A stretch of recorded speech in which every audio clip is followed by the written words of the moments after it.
오늘 이 말씀이 뭐예요? 성경 사경입니다. 이 사경이라는 말씀은 성경을 좀 자세하게 살펴보고 하나님의 말씀을 들어보겠다는 말씀입니다. 오늘부터 5번에 걸쳐가지고 매주 이 사경회를 할 겁니다. 이 성경 속에 기록된 하나님의 말씀이 사실인지 아니면 거짓말인지 한번 자세하게 살펴보려고 해요. 혹시 여기 계시는 분 중에 또 방송으로 듣고 계시는 분 중에나 하나님을 알고 계시는 분도 있고 하나님을 모르고 계시는 분도 있고 또 나는 하나님을 아는데 하나님이 나를 모르고 계시는 분들도 계세요. 그걸 뭐라 그래요? 짝사랑이라 그럽니다. 나만 아는 것은 짝사랑이에요. 사랑은 서로 사랑해야 됩니다. 우리가 하나님을 사랑하면은 하나님도 우리를 사랑할 수 있도록. 그래서 고린도전서에는 이렇게 기록되어 있습니다. 자, 우리도 같이 한번 읽어볼까요? 또 누구든지 하나님을 사랑하면 이 사람은 하나님의 어떻다고요? 하나님이 아시는 바가 된다. 내가 하나님을 사랑하면 하나님이 아시는 바가 된다. 내가 아무리 하나님을 사랑해도 하나님이 나는 너는 몰라. 그러면은 그 사람은 불행한 사람이에요. 그런 사람들이 많이 있을 수가 있다는 겁니다. 자, 예를 들어가지고 우리나라 대통령 성함이 어떻게 돼요? 윤석열 대통령. 우리나라 국민이면 윤석열 대통령을 모르는 사람이 별로 없을 거예요. 그런데 윤석열 대통령 옆에 계시는 분들 중에 혹시 대구에 김차함이라는 사람 압니까? 물으면 대통령이 뭐라 그러겠어요? 뭐라 그러겠어요? 안다 그러겠어요? 모른다 그러겠어요? 모른다 그럽니다. 나는 어떻게 해요? 알아요. 그렇지만 대통령이 나를 모를 거예요. 알라 그러면 어떻게 알아야 돼요? 자, 대통령과 만나가지고 밥도 한 그릇 먹고 대구에 사는 김차함입니다. 저는 대통령을 존경합니다. 이렇게 인사를 하고 난 뒤에는 어때요? 비서한테 저 양반 이름 어디 좀 적어놔라. 그래가지고 나중에 누가 물으면은 그래? 그 사람 어디 이름 적어놨는데? 자, 이 말씀을 먼저 한번 보고 요한계시록 2장 15절에 있는 말씀입니다. 자, 같이 한번 읽어볼까요? 누구든지 생명책에 기록되지 못한 사람은 어떻게 해요? 불못이 됩니다. 자, 대통령이 대구 김차함이 알아요? 그래, 내가 저 책에 기록해놨어. 그러면은 대통령이 나를 알아요, 몰라요? 아는 거라는 거예요. 생명책에 기록이 돼야 돼. 내가 생명책에 기록이 되려고 그러면은 내가 하나님을 알고 하나님이 나를 알아주시는 바가 돼야 돼요. 하나님이 나를 알아줘야 돼. 나는 하나님을 아무리 내 혼자만 알아도 그거는 짝사랑밖에 안 돼요. 하나님이 알아주시는 바가 돼요. 우리 모두 하나님의 말씀을 잘 듣고 하나님이 알아주시는 저와 여러분들 방송인들이 다 될 수 있도록 하나님께 진심으로 기도를 드립니다. 자, 요한복음 1장을 한번 찾아봐요.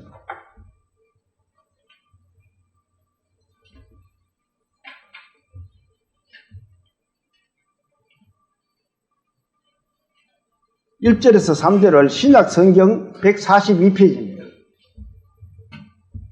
1절에서 3절까지를 자, 같이 한번 봉독을 합니다. 시작. 태초에 말씀이 계시니라. 이 말씀이 하나님과 함께 계셨으니 이 말씀은 곧 하나님이시니라. 그가 태초에 하나님과 함께 계셨고 만물이 그로 말미암아 지은 바 되었으니 지은 것이 하나도 그가 없이는 된 것이 없느니라. 자, 잠시 기도드리겠습니다. 하나님 아버지, 오늘부터 시작하는 이 사경회에 많은 사람들이 주님의 말씀을 듣고 주님께 돌아올 수 있도록 주님 크게 역사하여 주시옵소서. 저희들이 연약함을 주님 아시옵니다. 마음들을 주님께서 잘 붙들어 주시고 그 마음에 하나님의 말씀을 깊이 심어질 수 있도록 하나님이 아신 바가 될 수 있도록 주님 도와주시옵소서. 사경회를 시작하는 시간이고 첫 주입니다. 주님 마치는 날까지 하나님께서 함께 해주시고 저희들을 붙들어 주시옵소서. 저희들의 모든 삶을 생을 주님께 부탁드리며 예수님 이름으로 감사하며 기도 올립니다. 아멘. 예. 자, 저는 1975년도에 하나님을 만났습니다. 하나님이 김참이 생명책에 기록을 해 주셨다는 것을 저는 믿습니다. 여러분도 어느 날 그렇게 하나님의 생명책에 기록될 수 있는 큰 축복이 있으시기를 소망합니다. 자, 오늘부터 시작하는 이 성경은 사실이다. 이 말씀을 한번 우리가 깊이 생각해 봐야 돼요. 그러면은 성경은 어떻게 구성되어 있으며 성경이란 과연 뭐냐? 사람들이 그저 성경 책이네 이렇게 생각할 것이 아니고 한번 성경에 기록된 말씀들을 한번 보자고요.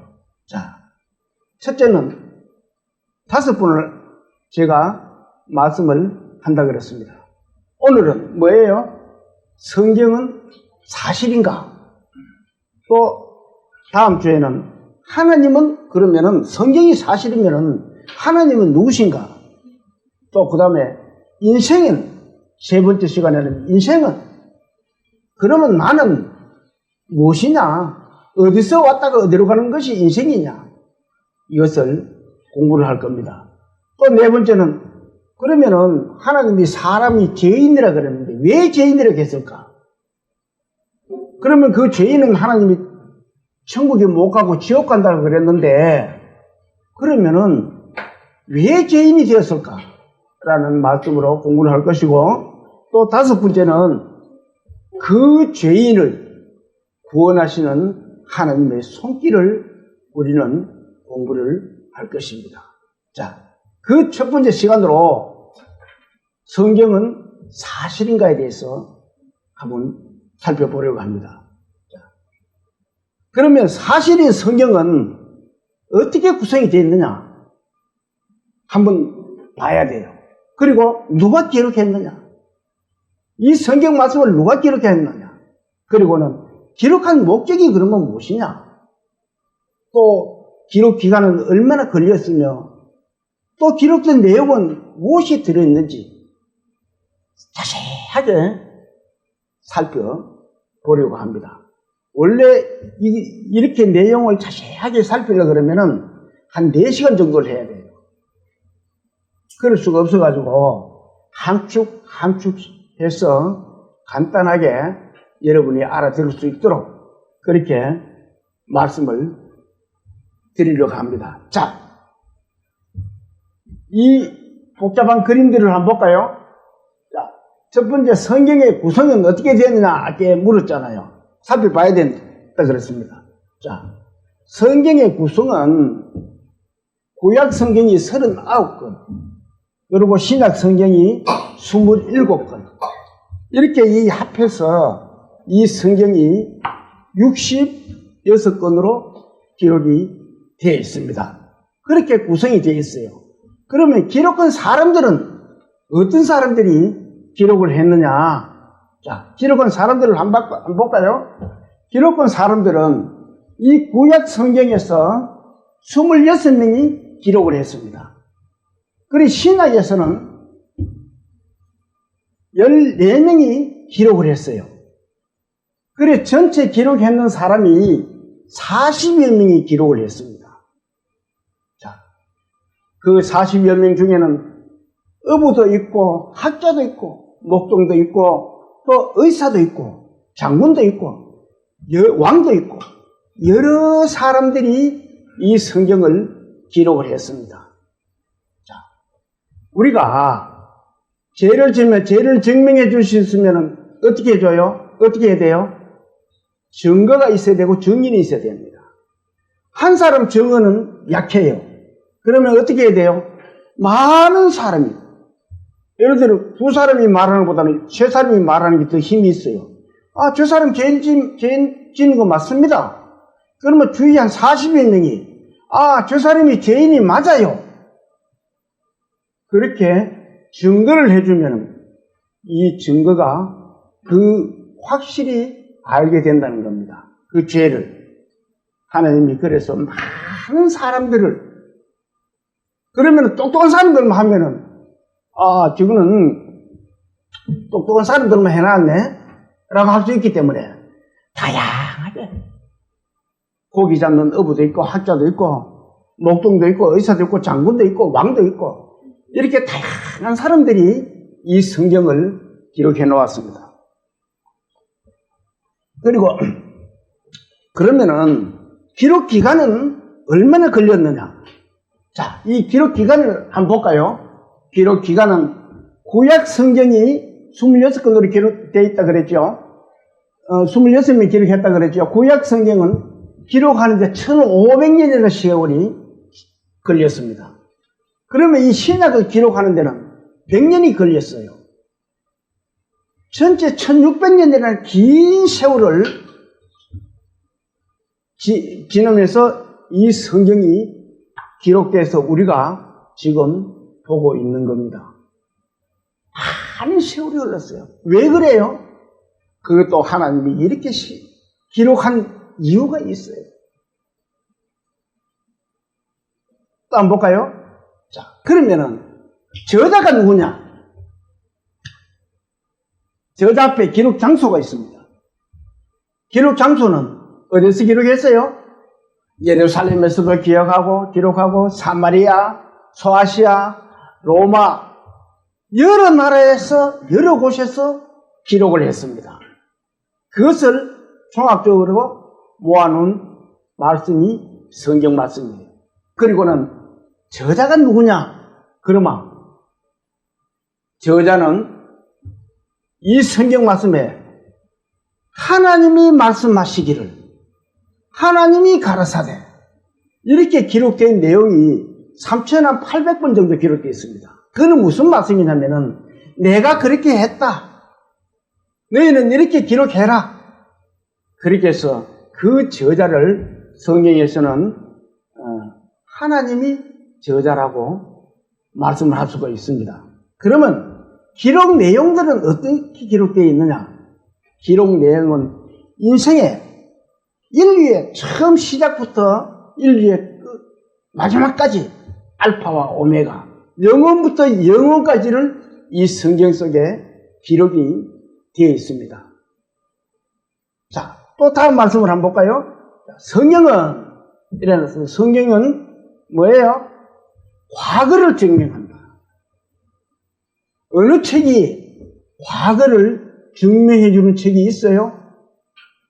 오직 성경만이 과거를 증명을 해줘요. 다른 책도 증명을 해주는 것도 있지만 100% 믿을 수가 없어요. 왜? 이 증명을 했으면 현재에 나타나야 돼요. 그것이. 자, 다음 볼까요? 현재를 설명한다. 과거를 현재에 설명을 해줘요. 그리고 또 한번 볼까요? 미래를 예언하고 있어요. 과거, 현재, 미래를 통합적으로 설명해 주는 것이 이 성경 말씀이라는 겁니다. 자.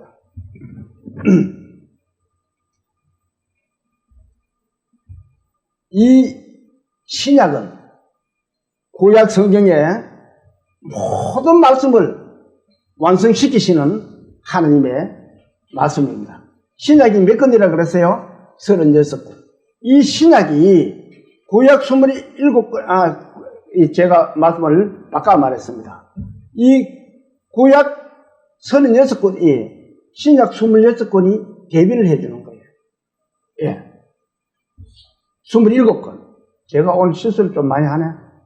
예.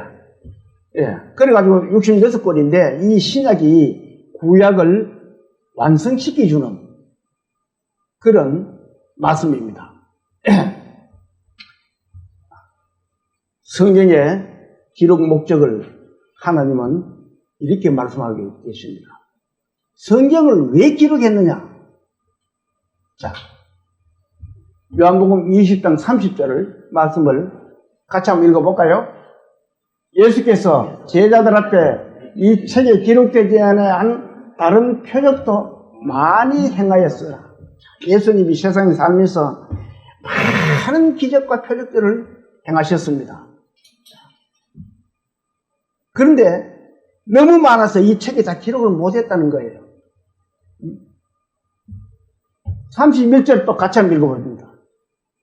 오직 이것을 기록하면 너희로 예수께서 하나님 아들 그리스도이심을 믿게 하려 하며 또 너희로 믿고 그 이름을 힘입어 생명을 얻게 하려 합니다.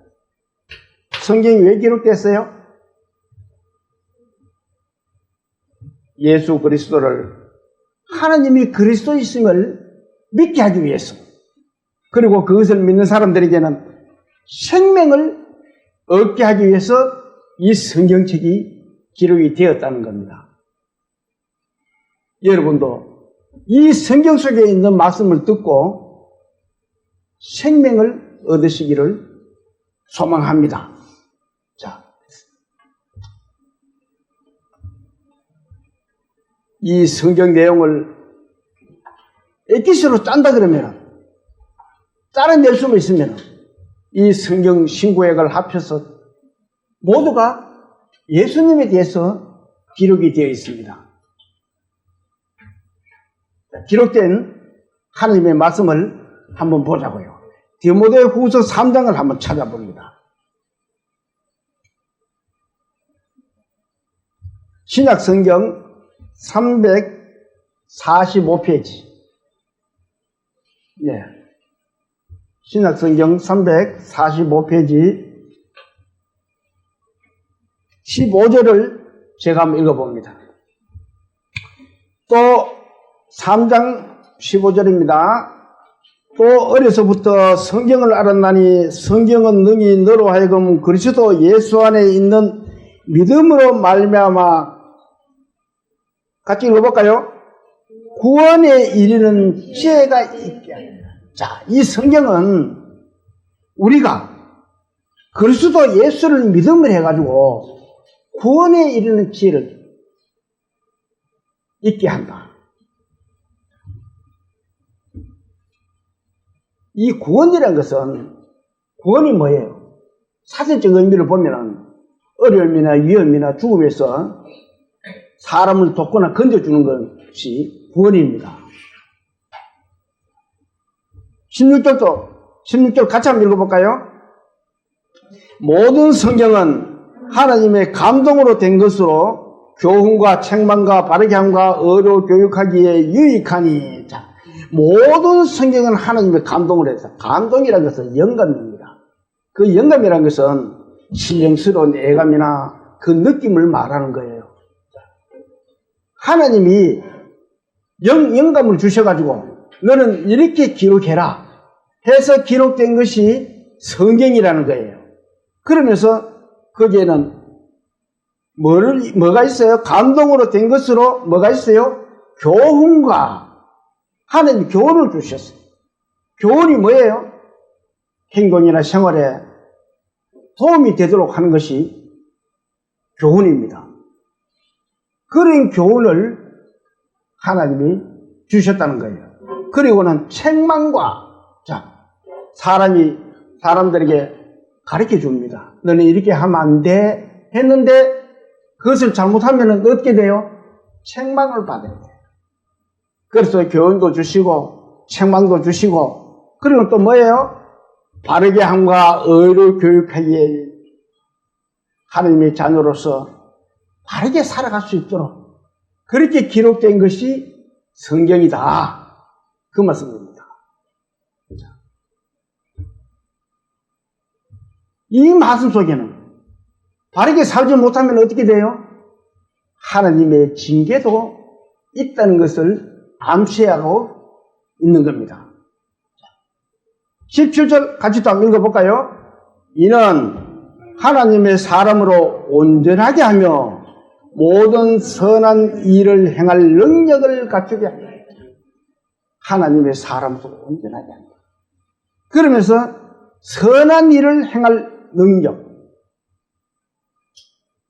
하나님의 사람으로서 선한 일을 행할 능력을 갖추게 하려 합니다. 이 성경이 기록된 말씀이 기록된 이유가 그래서 기록되었다는 겁니다. 자,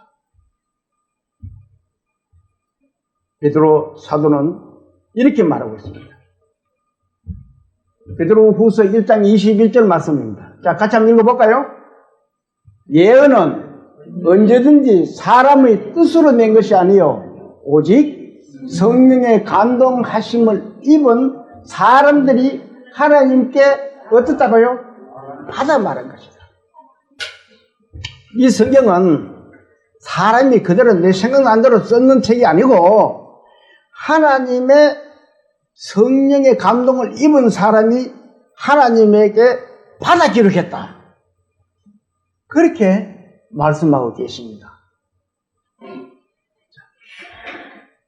그러면은 이 저자가 누구예요? 하나님. 이 다른 사람들은 통역사 역할을 하는 거예요. 우리가 가끔 방송을 이렇게 보면은 외국 사람들 앞에서 한국 사람이 말을 하면은 그 옆에 누가 있어요? 통역사가 있어요. 그러면은 나는 한국말로 말을 하는데 옆에 통역사가 그 사람들이 알아들을 수 있도록 말을 해주는 겁니다. 이 성경 말씀은 하나님의 말씀을 40여 명이라는 통역사가 이렇게 기록을 해 주셨다는 겁니다. 우리가 알아들을 수 있도록. 자, 이 성경은 예수님에 대한 내용이라고 조금 전에 그렇게 말씀을 드렸습니다. 그러면은 이 성경하고 우리가 사는 이 시대하고 그러면은 사람하고 어떤 관계가 있느냐? 예수님과 우리는 어떤 관계가 있느냐? 한번 봅시다. 자, 이것이 뭐예요? 이것이 뭐예요? 이 달력이죠. 자, 이것이 달력입니다. 오늘이 며칠이에요? 1월 7일이 뭐 하는 날입니까? 예. 오늘 1월 7일 성경 사경이 하는 날입니다. 왜 갑작스럽게 이 달력이 나와요? 하나님 말씀을 하다가, 예수님 말씀하다가, 이 달력을 우리는 서력 기운이라고 말하고 있습니다. 서력 기운이 뭐예요? 자, 줄이면은 서기입니다. 서력 기운을 줄이면은 서기가 돼요. 자, 그러면은 이 서력 기운이 어떻게 해서 만들어졌느냐 하면은 이분이 누구예요? 하나님이요. 예수님 하나님이에요. 예, 잘하셨어. 예수님이고 하나님이에요. 이분 오시기 이전을 주전이라 그럽니다. 그것을 BC라 그래요. Before Christ. 예수님 오시기 주전. 그것을 주전이라 합니다. 그러면 예수님 오시고 난 이후를 AD라 그래요. 도미니. 예수님 오시고 난 이후를 이렇게 AD라 그럽니다. 예수님 탄생하는, 예수님 오신 날을 기준을 해서, 연을 기준을 해서 1, 2, 3, 4, 5, 6, 7, 8, 9 쭉 가가지고 지금 올해가 몇 년도예요? 2024년. 이 우리가 쓰고 있는 설의 기운은 예수님으로부터 시작된 거예요. 자, 이렇게 예수님과 우리는 밀접한 관계가 있습니다. 그런데 사람들은 모르고 살고 있어요. 아, 달력, 카렌다, 그래. 그저 오늘이 벌써 며칠 지나갔네? 이 정도만 생각하지, 이 예수님과 카렌다가, 달력이 이렇게 밀접한 관계가 있다는 것을 아는 사람은 드물어요. 왜 하나님이 그러면은 이렇게 달력을 통해서 전 세계가 예수님에 대해서 증거를 하고 있어요? 예수님은 어떻게 하든 이 지상의 모든 사람들을 하나님을 알게 하기 위해서 이렇게 달력을 통해서 예수님을 전하고 있는 겁니다. 그래서 성경 로마서 1장에 보면은 너희들은 모든 세상 것을 보고 핑계치 못한다. 그런 것을 보고 내가 있다 하는 것을 알아라는 거예요. 그런데 사람들은 그저 우리가 달력 오늘 며칠이지? 언제 뭐 할 날이지? 이렇게만 생각합니다. 그 속에는 예수님이 들어있는 거예요. 하나님은 이렇게라도 전 세계 사람들에게 예수님을 전파하고 있다는 겁니다.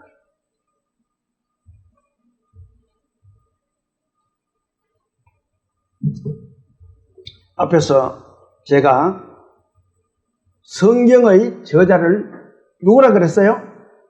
하나님이라 그랬습니다. 자, 이 성경의 저자가 하나님인지 아닌지를 한번 봐야 돼요. 살펴봐야 돼요. 사경이가 뭐라 그랬어요? 자세히 살펴보는 겁니다. 성경을. 자, 요한복음 1장을 봅니다. 1장 1절을 같이 한번 읽어볼까요? 태초에 말씀이 계시니라. 이 말씀이 하나님께 계셨으니 이 말씀은 곧 뭐라고요? 하나님이시다. 태초가 뭐예요? 태초는 하늘과 땅이 처음 생길 때를 말합니다. 그때가 태초입니다. 그때부터 말씀이 계셨는데 이 말씀이 곧 하나님이시라고 말씀하고 계십니다. 자, 말이란, 말 보셨어요? 말? 달리는, 사람 타고 달리는 말 말고 우리가 말하는 이 말 보신 분 봤어요? 못 봤어요? 다 보고 있습니다. 말이란 보이지 않지만 그 말로 무엇을 만들어 놓으면 다 보여요. 자, 말이란 만질 수도 있고 볼 수도 있고 말이란 살아있어요. 왜 그러냐면은 과학자들 한번 보세요. 과학자들이 인공위성을 만듭니다. 그런데 그 인공위성이 어디에 들어있어요? 과학자 생각 속에 들어있는 거예요. 그걸 말로 하면은 인공위성이고 그걸 그림으로 그리든지 또 글로 쓰면은 그것이 글이 되고 그것을 글로 썼던 것을 만들면은 기계로 만들면은 기계가 되는 거예요. 인공위성이 되는 거예요. 그러면은 그것을 우리는 만질 수가 있어요. 말은 우리가 볼 때는 말은 보이지 않아. 하지만 말은 보이지 않는 것이 아니고 우리가 보고 있습니다. 자, 그리고 이 말을 글로 나타내면 글이 되는 거예요. 내 생각을 가지고 여기다가 글로서 쓰면은 그것이 글이 됩니다. 제가 군대에 있을 때 저희 어머니하고 편지로 주고받고 했습니다. 지금은 편지를 잘 안 하지요. 저 어느 곳에 가니까 더디게 가는 편지 해가지고 이래 우체통이 하나 만들어져 있더라고요. 제가 거기다가 글을 하나 써가 넣어놨더니만 자그마치 반년이 지나서 저희 집에 도착을 해요. 그것도 재밌더라고요. 그런데 저희 어머니하고 편지를 보냅니다. 제가 편지를 보내면서 어머니 건강하게 잘 계십니까? 이렇게 보내면은 어머니가 그 편지를 받아볼 때 누구를 봐요? 누구라고 생각해요? 아, 우리 아들이 편지 왔네. 우리 아들이네. 이렇게 생각합니다. 근데 저는 군대에서 또 어머니의 편지를 받아봅니다. 어머니가 편지를 쓰면서 아들아 잘 있느냐? 엄마는 시골에서 잘 있다. 내 걱정하지 말고 니나 몸성이 잘 있다고 오너라. 저는 그 편지를 보면서 어머니의 편지구나. 우리 어머니의 말씀이구나. 저는 그렇게 생각해요. 그런데 참 희한하게도 우리 어머니는 한글을 몰랐습니다. 그 한글을 누가 써줬냐면은, 그 편지를 누가 써줬냐면은 우리 이웃에 있는 아저씨가 계셨어요. 참 우리하고 친하게 지냈는데 맨날 편지가 오든지 하면은 내가 보낸 편지는 가가지고 우리 엄마가 읽어달라 그러고 또 나한테 보내는 편지는 거기다가 부탁을 해가지고 써가지고 편지를 보냈습니다. 그러면은 읽는 사람이 누구예요? 이웃집 아저씨예요. 그런데도 우리 엄마가 들을 때는 우리 아들이네 이렇게 생각합니다. 그 편지를 써보낸 사람은 우리 엄마가 써보낸 게 아니에요. 우리 이웃집 아저씨가 써보낸 거예요. 그렇지만 저는 그 글을 보고는 우리 어머니의 편지네. 우리 어머니의 말씀이네. 이렇게 생각을 합니다. 왜 제가 이 말씀을 드리냐면은 이 말이라는 것은 글로 표현하면은 글이 된다 그랬잖아요. 아무리 옆에서 글을 써줘도 내 생각을 그 사람에게 심어주면은 그것은 내 거예요. 이 말씀이 1절 같이 또 한번 읽어볼까요? 다시. 태초에 말씀이 계시니라. 이 말씀이 하나님께 계셨으니 이 말씀은 누구라고요? 곧 하나님이시다. 이 말씀은 하나님이시다. 이 글을 쓰는 사람들은 40여 명이나 되는 사람들이 썼지만 그 말씀은 그 사람들은 기록자예요. 하나님이 주신 말을 기록했는 사람이에요. 그러면 우리는 누구를 봐야 돼요?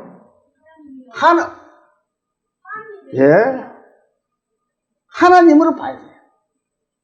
그래서 저자가 누구예요? 하나님.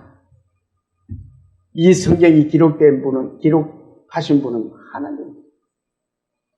하나님이 사람들을 시켜가지고 너는 이렇게 기록해라. 이렇게 기록해라. 왜 하나님이 직접 말씀하시지 않고 이렇게 많은 사람들을 시켜서 했을까요?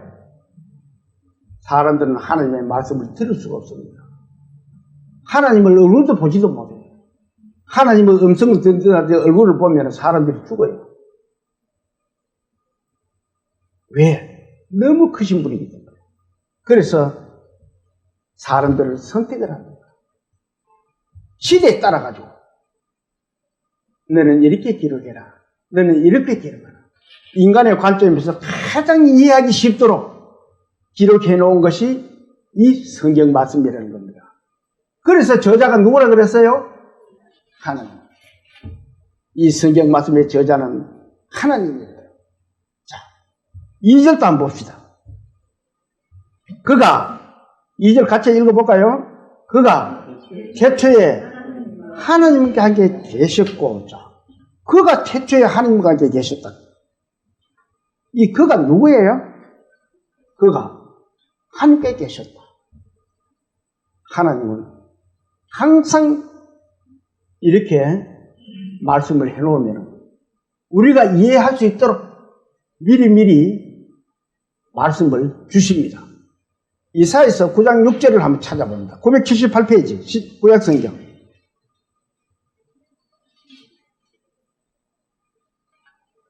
구약성경 978페이지를 찾아봅니다.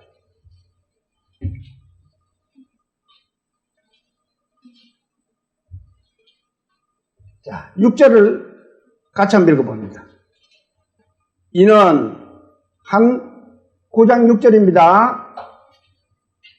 자, 978페이지 9장 6절, 이사야서 9장 6절 시작.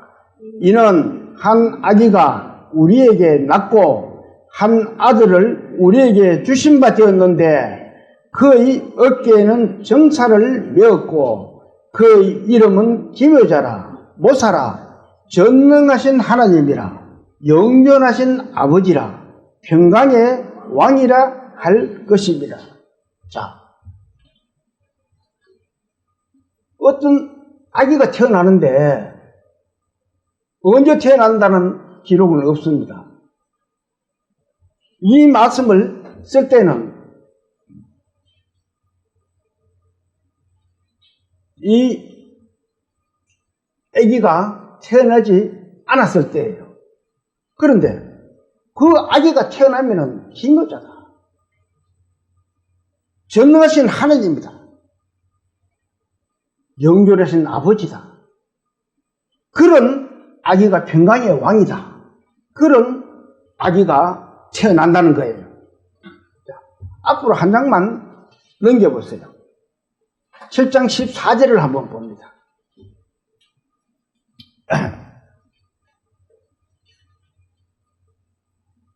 7장 14절을 똑같이 한번 읽어볼까요?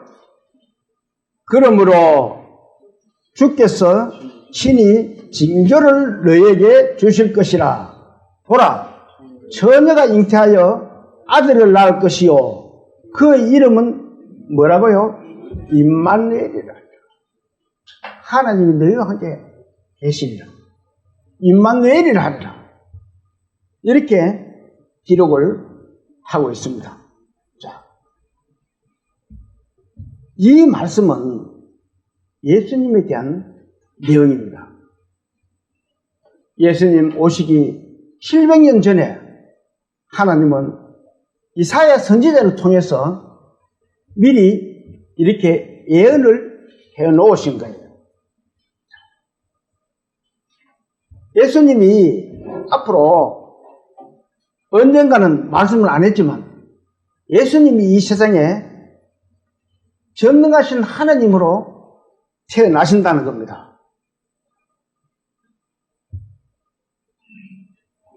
하나님은 그렇게 말씀하시고는 안 오면은, 태어나지 않으면은 하나님 말씀이 맞아요? 안 맞잖아요.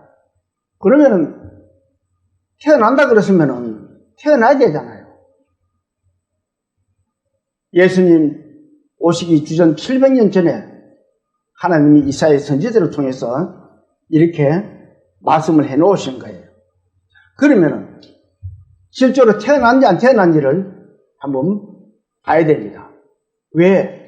그래야 성경이 사실임을 증명할 수가 있기 때문에 그래요. 마태복음 1장을 한번, 구약성경 마태복음 1장을 한번 찾아봅니다.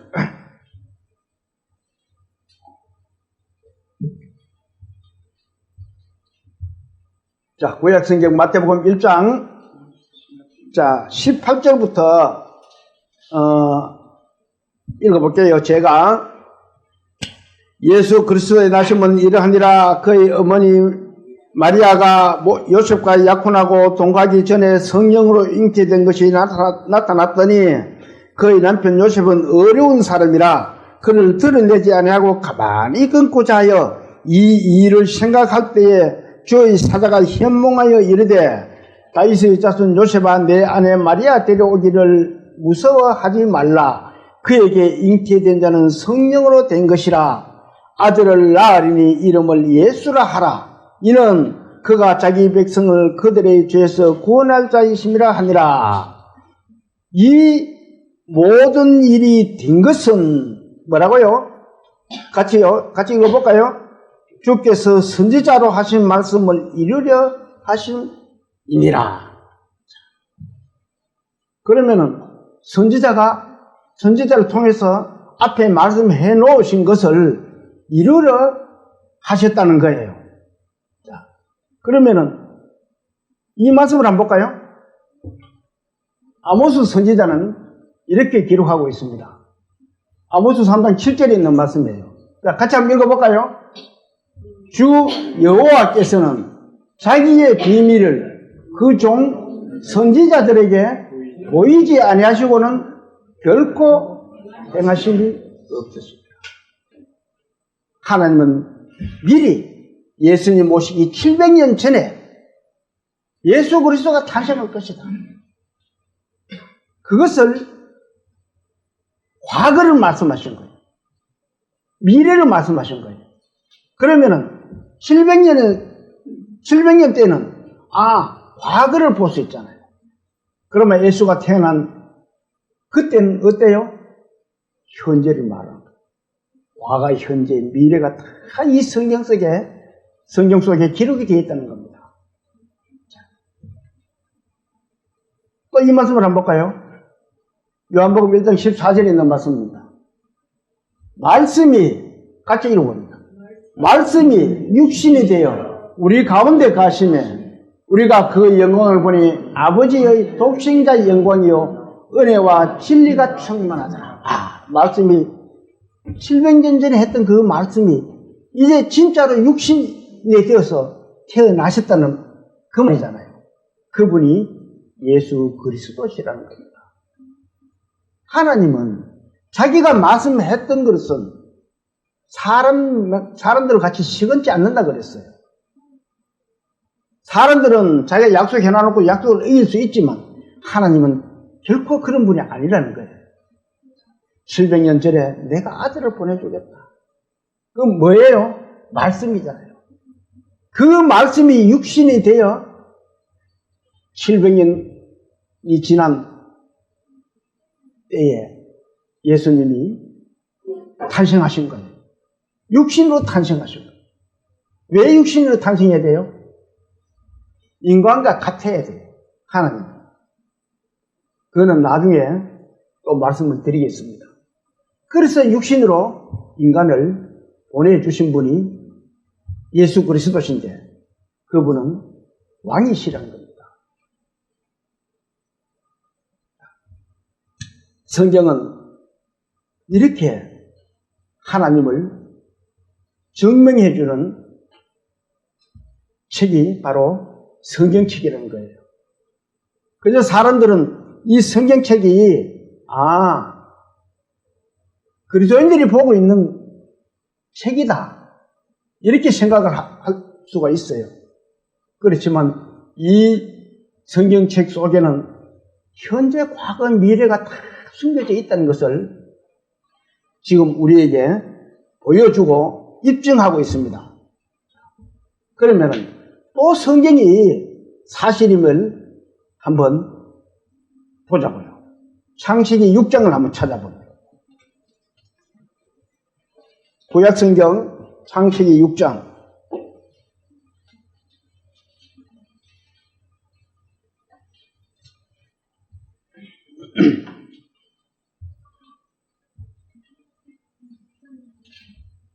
(5절에서 8절을) 제가 읽어볼게요.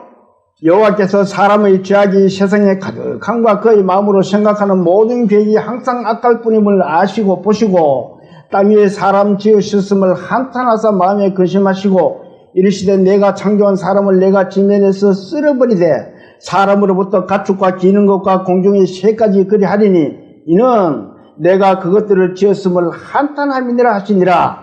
그러나 노아는 여호와께 은혜를 입었더라. 자, 하나님이 사람을 지으시면 한탄하셨다 그랬어요. 여기 이 표현은 한탄이라고 하는데 원래 슬픔과 근심입니다. 하나님이 사람을 지어놓고 좋았는데 하나님이 죄악에 빠져 있으니까 정말 걱정되고 슬프고 근심스럽다는 거예요. 그것을 말씀하고 계시는 겁니다. 이 말씀은 주전 약 2500년 전에 모세를 통해서 기록된 말씀입니다. 그런 하나님이 노아에게 이렇게 또 말씀하고 계십니다. 13절을 한번 볼까요? 13절부터 16절까지를 같이 한번 읽어봅니다. 시작. 하나님이 노아에게 이르시되 모든 혈육 있는 자의 포악함이 땅에 가득하므로 그 끝날이 내 앞에 이르렀으니 내가 그들을 땅과 함께 멸하리라. 너는 고페르 나무로 너를 위하여 방주를 만들되 그 안에 칸들을 막고 역청을 그 안팎에 칠하라.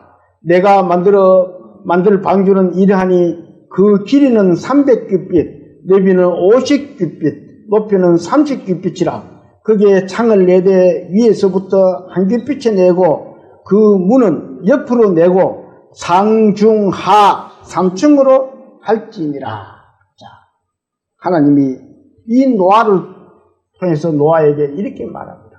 너는 방주를 만들어라. 이 방주 한번 볼까요? 자, 그림 한번 봅니다. 이것이 방주입니다. 요즘 배는 어떻게 만들어요? 밑에를 이렇게 둥글게 만듭니다. 이렇게 만들어야 돼요. 그런데 이 방주란 말 자체가 네모 반듯한 뜻입니다. 방주라는 거죠. 네모 반듯한 배라는 거예요. 네모난 배라는 거예요. 그러면 저거는 달리는 데서 필요한 것이 아니고 넓게 해서 떠 있는 것이 중요한 거예요. 이것을 하나님이 세세하게 넓이는 어떻게 해라, 길이는 어떻게 해라, 높이는 어떻게 해라, 또 그 안은 어떻게 해라, 그렇게 기록되어 있는 거예요. 그 기록이 이 말씀입니다. 이 방주의 길이가 135m가 돼요. 그리고 이 높이는 14m가 되고 또 이 넓이가 23m가 됩니다. 그렇게 하나님이 그때에 방주를 만들 이 치수까지 이렇게 세세하게 적어 놓았습니다. 자, 그런데 자, 16절 같이 또 한번 읽어볼까요? 거기에 창을 내되 위에서부터 한 규빗에 내고 그 문은 옆으로 내고 상중하 어떻게 하라고요? 3층으로 할지니. 자,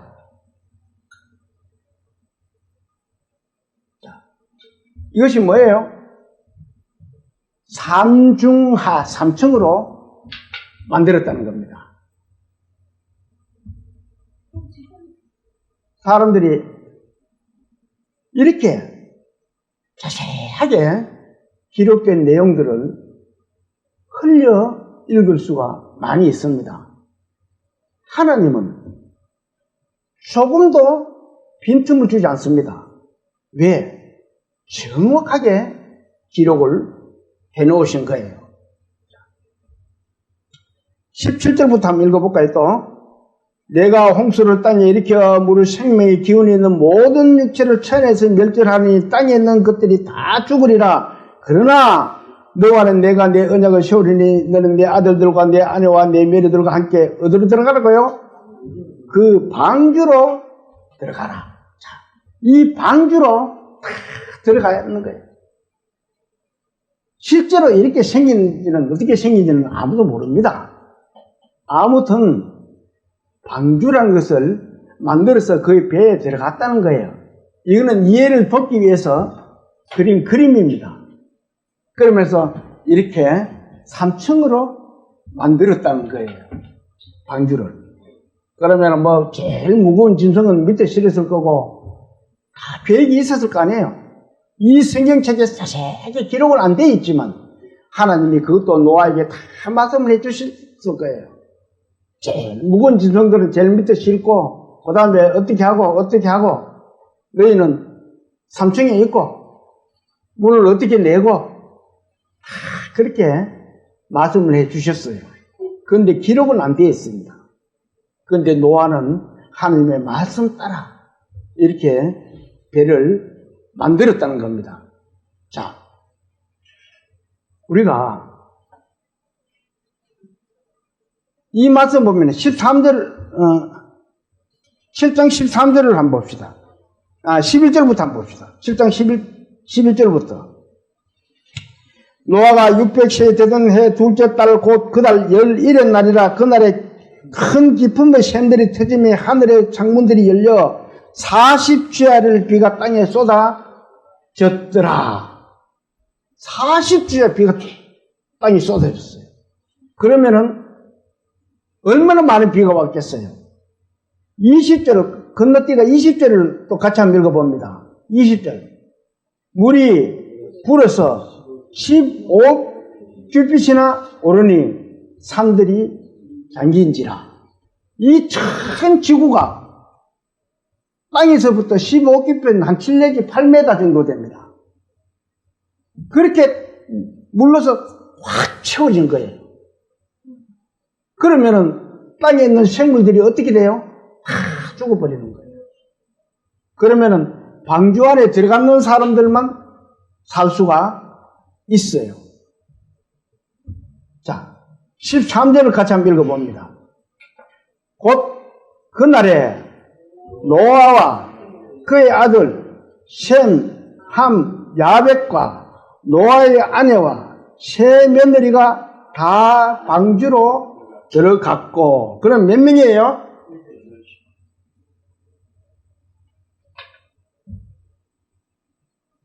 자, 이 한문을 한번 봅니다. 성경을 사실이다 보는데 한문까지 다 나옵니다. 이 한문이 이 뭐예요? 배주자입니다. 이거는 8팔자로 이 구자입니다. 자, 이 말씀을 이렇게 연결이 돼 보면은 이 구자는 사람을 말해요. 이거는 여덟을 말하고. 이 말씀을 한번 봅니다. 자, 배 안에 8명의 사람이 탔다는 겁니다. 이 글자가 무슨 글자인 줄 알아요? 배선자입니다. 우리가 배를 탈 때는 뭐라 그래요? 승선을 했다 그럽니다. 배 안에 탔다 이 말이에요. 이 하문이 나온 지가 엄청 오래됐습니다. 이 하문은 표의 글자, 문자입니다. 이 표의 문자라는 것은 사물의 형상을 본 떡이나 또 안 그러면 그림을 그려서 글자로 만들어진 것이 하문입니다. 이 하문을 처음 만들 때 이 노아의 8 식구가 탄 배를 보고 이 하문을 만들었던 거예요.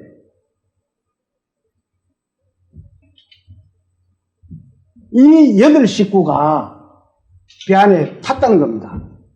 자, 13절 다시 같이 한번 읽어볼까요? 13절. 곧 그날에 노아와 그의 아들 셈과 함과 야벳과 노아의 아내와 세 며느리가 다 방주로 들어갔고 8명이 그 배 안에 탔다는 겁니다. 자, 그러면은 성경이 뭐예요? 사실임을 증명해 주는 겁니다. 창세기 8장을 또 한번 봅니다.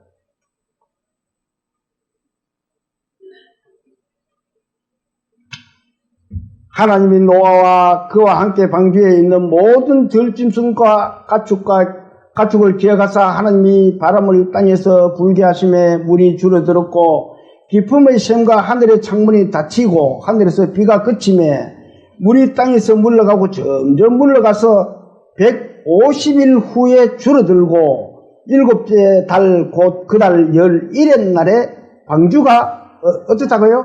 아라라산에 머물렀다.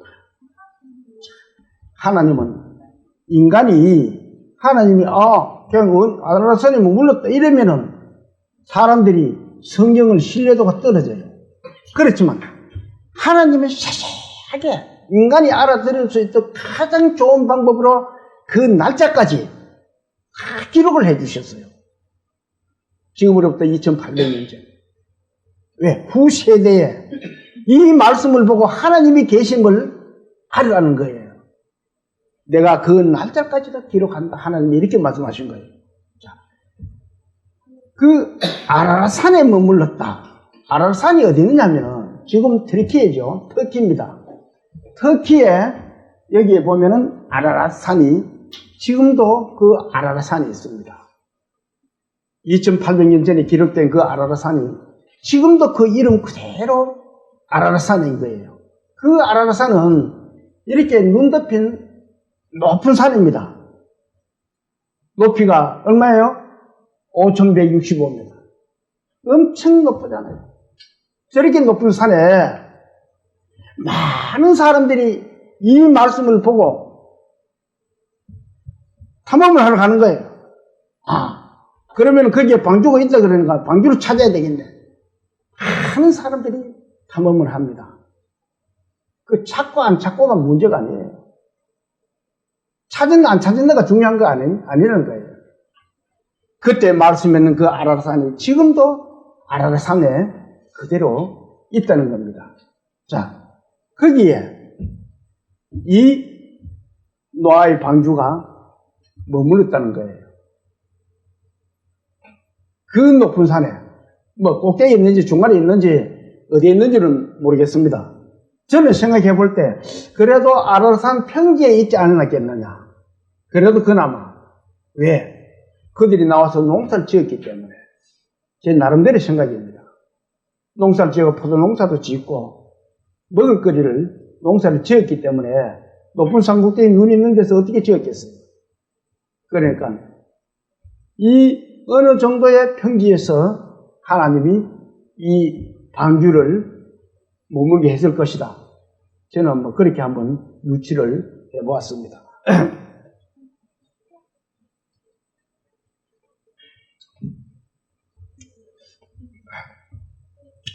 그리고 뭐니 해도 성경을 가장 잘 증명해주는 나라가 이스라엘입니다. 하나님의 말씀을 한번 볼까요? 요한복음 1장 11절에 있는 말씀입니다. 자, 같이 한번 읽어봅니다.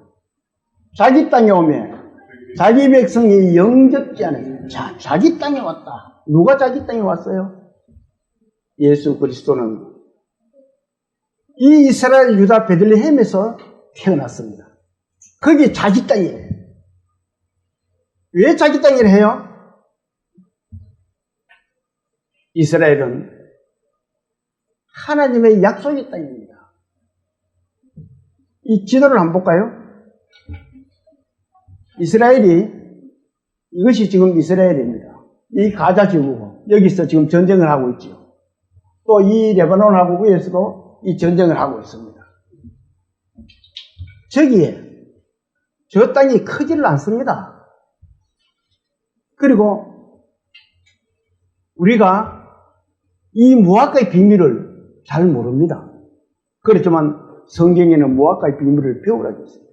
그 무화과는 이것이 무화과는 우리가 잘 알잖아요. 무화과가 뭐예요? 꽃이 없는 과일이 무화과입니다. 꽃이 없다는 거예요. 그런데 무화과를 이렇게 잘라보면은 안에 이렇게 꽃이 피는 것이 무화과입니다. 이스라엘의 모든 것은 숨겨져 있다는 거예요. 비밀이라는 겁니다. 그래서 이 무화과는 이스라엘을 상징을 하고 있습니다. 자, 하나님은 자기 땅인 이스라엘 이렇게 말씀하고 계십니다. 자, 이사야서 43장 15절에 있는 말씀이에요. 같이 한번 읽어볼까요? 나는 여호와 너희의 거룩한 이요 이스라엘의 창조자요 너희의 왕이니라. 뭐라 그래요? 이스라엘의 창조자라 그랬잖아요. 창조자는 뭐예요? 내가 이스라엘을 만들었다 그 말입니다. 그 이스라엘에, 창조한 이스라엘에 예수 그리스도가 탄생했다는 겁니다. 그럼 누구 땅이에요? 자기 땅이에요. 하나님 땅이라는 거예요. 하나님이 그 땅을 만들었으니까. 그래서 자기 땅이 오매 자기 백성이 영접지 않았으나 그렇게 말씀하고 계시는 거예요. 자, 이 원래 이스라엘 땅은 우리나라 전라남북도 정도 그보다 약간 더 커요. 면적수를 제가 이래 보니까 그거보다는 조금 더 큰 게 이스라엘입니다. 아주 적어요. 큰 나라가 아닙니다. 그런데 하나님이 왜 하필 그 조그만 나라에 자기 땅이라 했을까? 하나님이 거기에 큰 비밀이 숨겨져 있는 거예요. 창세기 12장을 한번 뒤로 넘겨보세요.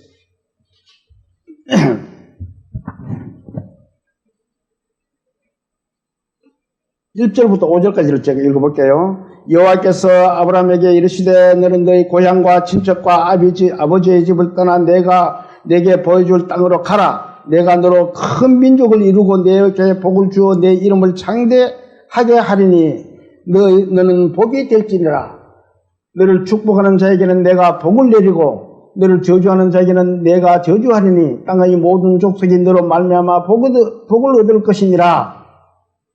이에 아브라함이 여호와의 말씀을 따라갔고 롯도 그와 함께 갔으며 아브라함이 하란을 떠날 때에 75세였더라.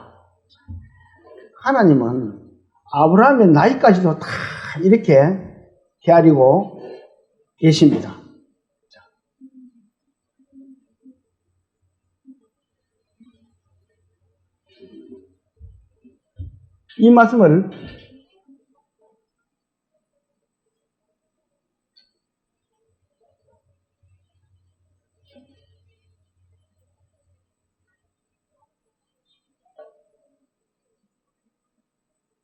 이 말씀을 한번 봅시다. 신명기 7장 6절에 있는 말씀입니다. 같이 한번 읽어볼까요? 너는 여호와 내 하나님의 성민이라. 내 하나님 여호와께서 지상 만민 중에서 너를 자기 기업의 백성으로 택하셨나니 여호와께서 너희를 기뻐하시고 너희를 택하심은 너희가 다른 민족보다 수혜가 많기 때문에 아니니라. 너희는 오히려 모든 민족 중에서 가장 적으니라. 하나님이 이 이스라엘을 자기 땅으로 만들면서 가장 모든 민족 중에서 가장 적은 땅이라고 말씀을 하고 계십니다. 왜 하나님이 이렇게 적은 땅을 이스라엘에게 주셨어요? 하나님은 이 이스라엘에게 그 땅을 주시면서 조건을 만들어 놓았습니다. 자, 이 앞에 말씀을 보면은 여호와께서 아브라함에게 이르시되 너는 너희 고향과 친척과 아버지의 집을 떠나 내가 내게 보여줄 땅으로 가라. 내가 내게 보여줄 땅으로. 아브라함이 어디 살았느냐 하면은요, 이 갈대아 우르라는 여기에 살았습니다. 여기 살다가 하란을 거쳐서 이스라엘에 들어갔습니다. 그러면은 그 갈대아 우르가 어디냐면은 지금 이라크 지역입니다. 이라크 지역에 이스라엘이 살았는데 거기서 사는 아브라함이라는 사람을 저 멀리 유브라데 강을 건너서 넘어서 해가지고 저기다가 아브라함을 지금의 이스라엘을 세우셨다는 겁니다. 그 땅에 그렇게 세워놓으신 하나님은 사무엘상에 이렇게 말씀하고 계십니다. 같이 한번 읽어봅니다. 여호와께서는 너희를 자기 백성으로 삼으신 것을 어떻다고요? 기뻐하셨으므로 여호와께서는 그의 크신 이름을 위해서 하나님이라도 자기의 백성을 어떻게 해요?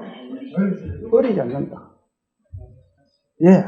하나님이 그 아브라함을 통해서 그 멀리 있는 사람을 불러가지고 그 나라를 세워주셨어요. 자, 이것이 너희 나라다. 아브라함에게. 그렇게 말씀하셨어요. 그러면서 내가 너를 버리지 않겠다. 하나님이 약속을 하십니다. 그러면서 기업을 주겠다. 기업이 뭐예요? 재산을. 하나님의 가지고 계신 모든 기업을 너에게 주겠다는 거예요. 그러면서 하나님이 그런데 내가 너를 거기다 심어놓고 버리지를 않겠다 했는데 하나님이 조건을 걸어주셨어. 어떤 조건을 걸었느냐? 자, 신명기 8장 19절에 있는 말씀을 한번 봅니다. 같이 한번 읽어볼까요? 내가 만일 내 하나님 여호와를 잊어버리고 다른 신들을 따라 그들을 섬기며 그들에게 절하면 내가 너희에게 증거하노니 너희가 반드시 어떻다고요?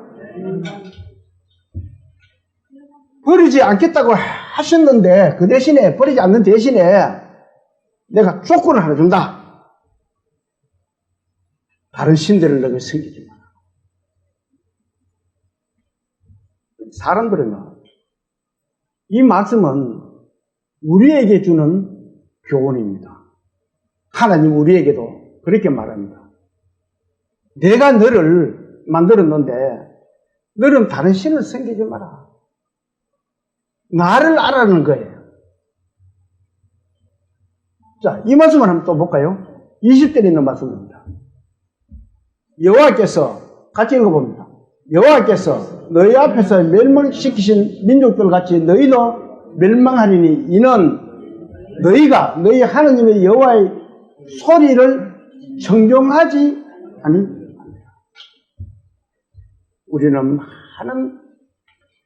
하나님의 소리를 듣고 있습니다. 그런데 그 소리를 청종하지 않으면 우리도 멸망할 수밖에 없어요. 하나님은 그걸 말씀하시고 계시는 거예요. 이스라엘을 세워놓고는 내가 너를 버리지는 않는다. 그렇지만 내 말을 듣지 않으면 이 나라가 망할 수도 있다. 그렇게 지금 이스라엘에게 말하는 거예요. 그런데 그 이스라엘이 어땠어요? 에레미야 16장을 한번 찾아봅니다. 1076페이지입니다. 1076페이지 11절부터 제가 읽어볼게요.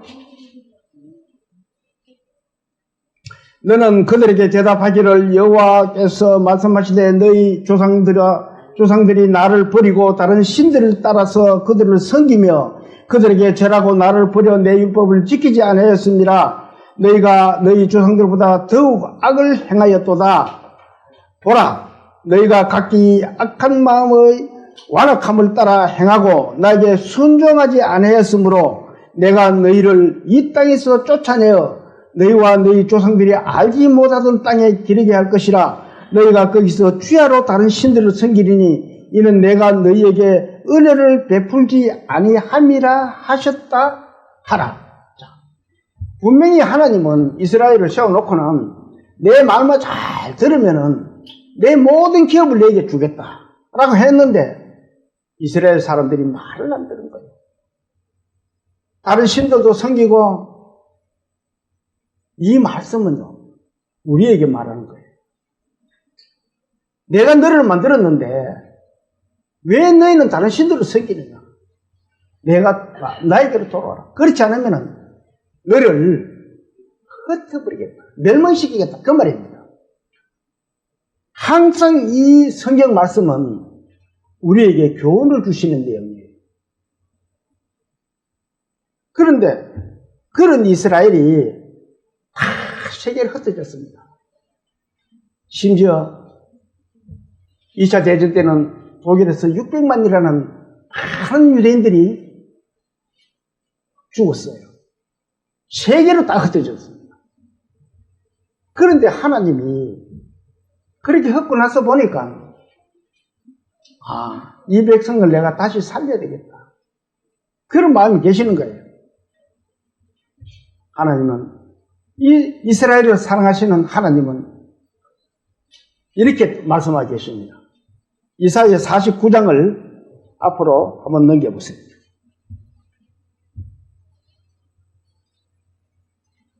13절부터 제가 읽어볼게요. 하늘이여 노래하라, 땅이여 기뻐하라, 산들이여 즐거이 노래하라. 여호와께서 그의 백성을 위로하셨은즉 그의 고난당한 자를 긍휼히 여기실 것입니다. 오직 시온에 이르기를 여호와께서 나를 잊어버리시며 주께서 나를 잊으셨다 하였거니와. 이스라엘이 큰 세계로 흩어져 가지고 가진 고통을 받아갑니다. 그런데 하나님이 이제는 내가 너를 고토로 돌아가게 하겠다, 이렇게 말씀하시는 거예요. 자, 15절을 같이 한번 읽어볼까요? 여인이 어찌 그 젖먹는 자식을 잊겠으며 자기 태에서 난 아들을 긍휼히 여기지 아니하겠느냐? 그들은 혹시 잊을지라도 나는 너를 잊지 아니할 것이다. 하나님이 젖먹는 어머니가 자식을 잊을지언정 나는 너희를 잊지 않으시겠다는 겁니다. 자, 이 그림을 한번 봅니다. 이 어머니가 아기에게 젖 먹이는 것만큼 서로 간에 안정감과 행복감을 느낄 때가 없다는 겁니다. 제가 전에도 말씀드렸지만 제가 젊을 때 이 사진 촬영하는 걸 좋아해가지고 우리 회원들하고 저 하원유원지에 출사를 갔습니다. 사진을 찍으러 갔어요. 회원들하고 가서 보니까 어떤 아주머니가 이렇게 앉아서 이게 젖을 먹이고 있는 거예요. 그래서 저때 가가지고 사진을 못 찍잖아요, 그걸. 그래서 모두 줌 가지고 망원 렌즈 가지고 멀리서 찍는데 저는 그 모습을 보는 순간 사진 찍는 것보다도 저때 가서 한번 봐야 되겠다 싶어가지고 모른 척하고 옆에 이리를 갔습니다. 가서 옆에 이리를 보니까 애기가 젖 먹으면서 엄마 얼굴을 쳐다보고 빵긋빵긋 웃고, 또 엄마도 애기를 보면서 웃고 그 눈을 맞춰가면서 얼마나 평화스러워 보이는지요. 저는 사진 촬영 못했습니다. 우리 그 같이 갔던 동료들은 다 촬영해가지고 우리가 전시회도 하고 그랬는데 저는 그 모습이 지금도 눈에 싹 나요. 이 애기와 엄마가 눈동자를 맞추고 있습니다. 저런 애기를 엄마가 젖 먹이는 것 같이 내가 했다. 그건 누가 했어요? 하나님. 내가 너희를 이렇게 젖 먹이는 같이 하는데 그 엄마가 자식을 내버릴지언정 나는 너희를 잊지 못하겠다. 그렇게 말씀하신 거예요. 하나님은 인간의 관점에서 가장 인간들이 이해하게끔 이렇게 말씀을 해 주시는 거예요. 자,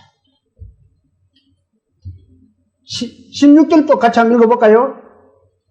내가 너를 내 손바닥에 새겼고 너희 성벽이 항상 내 앞에 있느니. 하나님은 지금도 우리들을 손바닥에 새겨놓고 나에게로 돌아오너라 이렇게 말씀하고 계시는 거예요. 그런 이스라엘이 어떻게 되는지 한번 볼까요? 이 말씀을 한번 볼까요? 자, 마태복음 24장 32절에 있는 말씀입니다.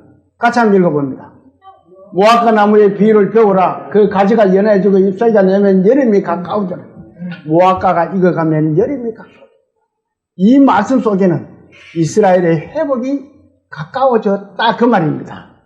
자, 그로부터 이스라엘은 1948년 5월 14일 독립을 했습니다. 자, 독립한 그들은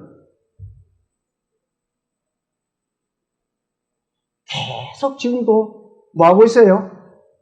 전쟁을 하고 있어요. 계속 전쟁을 합니다. 그런데 그 조그마한 나라가 여러 나라들이 다 달라붙어서 전쟁을 해요. 그러면 전쟁을 해가지고 지금까지 이겼어요? 졌어요? 이겼습니다. 그 조그마한 나라가 이겼어요. 이길 수 있는 힘을 하나님이 주신 거예요. 자, 이 말씀을 한번 볼까요? 마태복음 24장 35절에 있는 말씀입니다. 같이 한번 읽어봅니다. 천지는 없을지언정 내 말은 없어지지 않는다. 내가 너를 회복시키겠다 하면은 회복시켜 주시는 거예요. 그렇게 회복된 이스라엘은 계속 전쟁을 하고 있어요. 자, 또 이 말씀을 한번 봅니다. 이사야서 60장 21절에 있는 말씀이에요. 자, 같이 또 한번 읽어볼까요? 내 백성이 다 어렵게 되어 영원히 땅을 차지하리니 그들은 내가 심은 가지요 내가 손으로 만든 것으로서 나의 영광을 나타내. 이스라엘을 심어놓고는 거기에 하나님의 영광을 나타내겠다는 겁니다. 내 영광을 너희가 나타낼 것이다. 이스라엘을 잘 봐야 돼.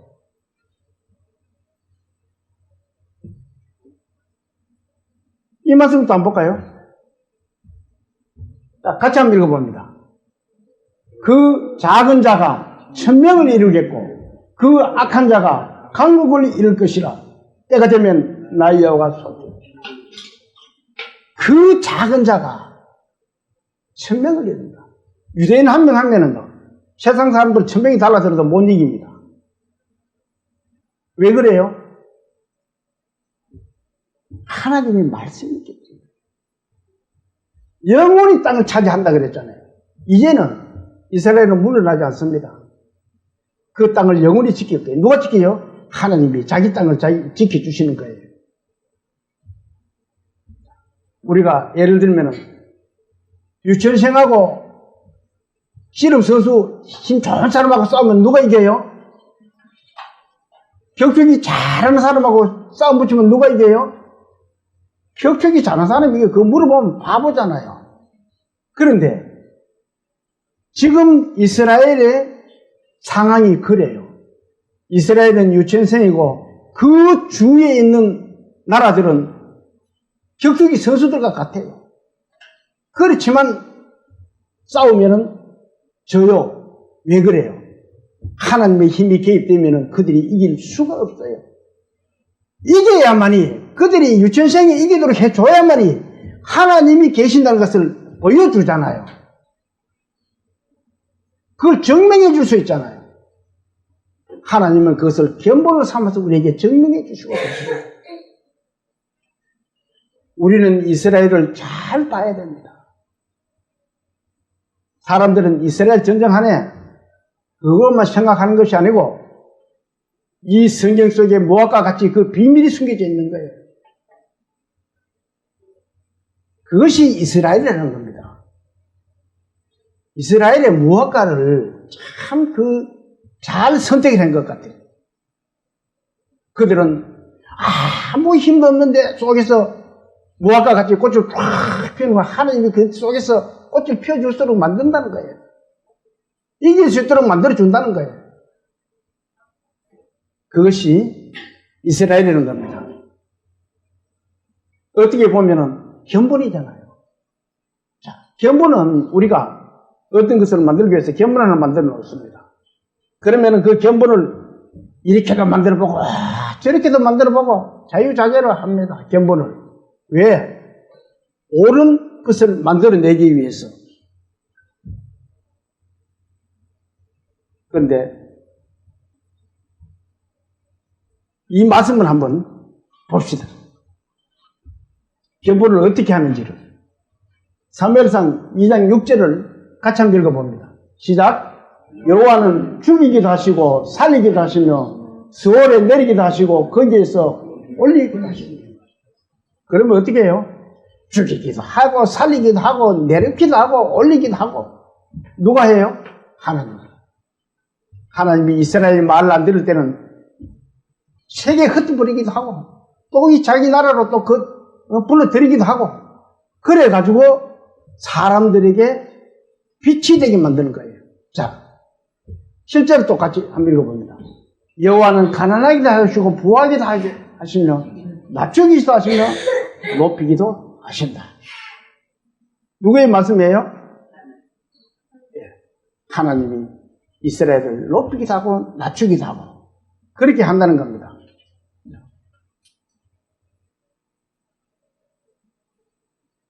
이거 거꾸로 가는 거.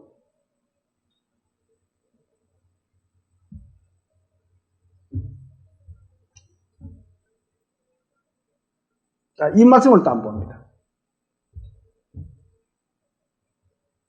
그가 가르쳐 나의 종이 되어 야곱의 지파들을 일으키며 이스라엘 중에 보존된 자를 도르게 할 것은 오히려 경한 일이라. 내가 또한 너로 이방의 뭐를 한다고요? 빛을 삼는다. 나의 구원을 베풀어서 땅끝까지 이르게 한다. 변불이잖아요. 이방인들이 이스라엘을 잘 보라는 거예요. 어떻게 되는지를. 그러면서 하나님 자기를 나타내는 거예요. 그 나타내게 하기 위해서 이 성경 말씀이 기록이 되어 있다는 겁니다. 또 하나님은 이렇게 말씀하고 계십니다. 에스겔서 38장 12절에 있는 말씀입니다. 같이 한번 읽어볼까요? 물건을 겁탈하며 노력하리라 하고 내 손을 들어서 황폐하게 했다가 지금 사람이 거주하는 땅과 여러 나라에서 모여서 짐승과 재물을 얻고 세상 중앙에 거주하는 백성을 치거든요.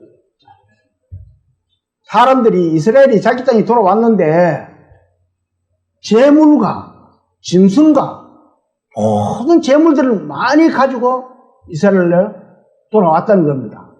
그것이 어딨냐고요? 세상 중앙이라는 거예요. 그러면은 지구가 둥근데 어떻게 세상 중앙이라고 말할 수 있어요? 이 말씀을 한번 볼까요? 이 지도를 한번 볼까요? 자, 여기가 지중해입니다. 지중해가 뭐예요? 지중해는 땅과 바다가 중심이 되는 곳이 지중해입니다. 자, 거기에 이렇게 이스라엘이 있습니다. 그러면은 땅과 바다가 중심이 되는지를 한번 보자고요. 자, 이 펼친 세계 지도입니다. 이 지도가 처음에 이 땅들이 전부 나눠지기 전에는 이렇게 붙어 있었어요. 이것이 요래 붙으면은 이게 맞아 들어갑니다. 그러면은 여기가 이스라엘입니다. 여기가 지중해고. 그러면은 이스라엘이 어디에 붙어 있어요? 제일 가운데에 있어요. 하나님이 세상 중앙에 가는 거민이라 그랬잖아요. 성경은 뭐예요? 사실을 증명해 주는 거예요. 그래서 세상 중앙에 가는 거민. 그렇게 말씀하시고 계십니다. 자, 이 말씀을 한번 해봅니다. 그러면 세상이 언제 갈라졌는지 창세기 10장 25절에 있는 말씀이에요. 같이 한번 읽어볼까요? 에벨은 두 아들을 낳고 하나의 이름을 벨렉이라 하였으니 그때에 세상이 어떻다고요? 나뉘었다. 사람이 세상이 나뉘었다 하니까 이해가 덜 돼. 그래서 하나님은 더 우리에게 이해를 시키기 위해서 사람들에게 이렇게도 말씀하고 계십니다. 열왕기상 1장 19절에 있는 말씀입니다. 같이 한번 읽어볼까요? 에벨은 두 아들을 낳아 하나의 이름을 벨렉이라 하였으니 이는 그 땅에 그때에 어때요? 땅이 나뉘었다. 위에는 세상이 나뉘었다고 했는데 사람들이 이해를 못할 것 같아가지고 땅이라고 분명히 이야기해줘야 사람들 알아도 되겠다 싶어가지고 이렇게 자세하게 기록을 해주었습니다. 자, 우리는 성경이 사실임을 공부를 했습니다. 시간이 좀 많이 흘려가지고 할 말씀들은 많습니다. 그런데 시간이 너무 많이 흘렸어요. 하다 보니까 이렇게 많은 시간이 흘러갔습니다. 자, 오늘 우리는 성경이 사실이고 사실이라는 것을 증명하고 하는 것을 보았습니다.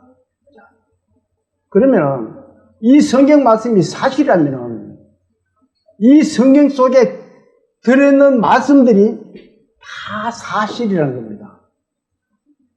그러면 그 말씀 속에 어떤 말씀들이 들어있는지 한번 우리는 이 사경위를 통해서 자세하게 한번 살펴보자고 해요. 다음 시간에는 하나님이 어떤 분이신지 공부를 하려고 합니다. 모두 성경이 사실임을 믿으시기를 진심으로 하나님께 기도드립니다. 기도드릴게요. 천지 만물을 지으시고 인간의 생사와 화복을 주고 나신 하나님 아버지, 오늘 성경 사경의 첫 시간으로 성경이 사실임을 보고 듣고 공부하였습니다. 이번 기회에 말씀을 듣는 모든 분들이 살아계신 하나님의 백성들이 다 될 수 있도록 도와주시고 은혜 베풀어 주시옵소서.